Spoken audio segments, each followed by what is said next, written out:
This is Info Live TV, headline news, April 30th. I'm Margot Dudkevich. Syria will not sever ties with Iran and Hezbollah, even as part of a possible peace agreement with Israel. A senior Syrian analyst who is handling the government's contacts as it relates to the peace process said Tuesday. It would be naive to think Syria will neglect to abandon its strategic alliances that do not stem from the Arab-Israeli conflict, he said.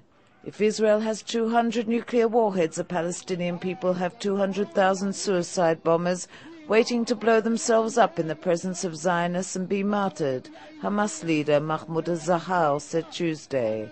According to Zahar, if Israel delays in accepting the truce, it will pay a heavy price. We are a people under siege and we have no choice but to use all of our resources to protect ourselves from the occupation, he said.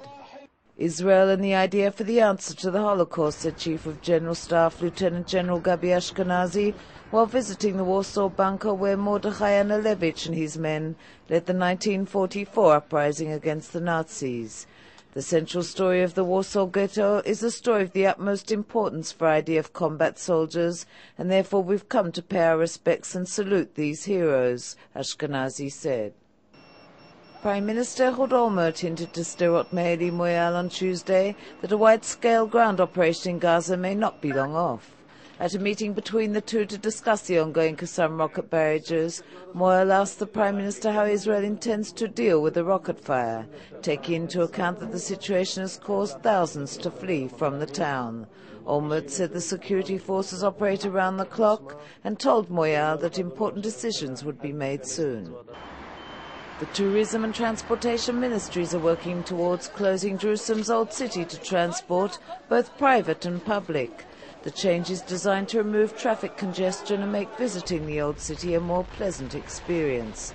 The Director Generals of both ministries decided recently to establish a joint committee to adapt the transport infrastructure in and around the Old City to current needs. Gas prices will jump at midnight Wednesday by some 29 agorot per litre, reaching record highs for the price of gas per litre in Israel. Wednesday's price hikes makes April the third consecutive month in which gas prices have risen. That's all for Info Live TV, Israel's only internet television website that broadcasts in 4 languages to the world.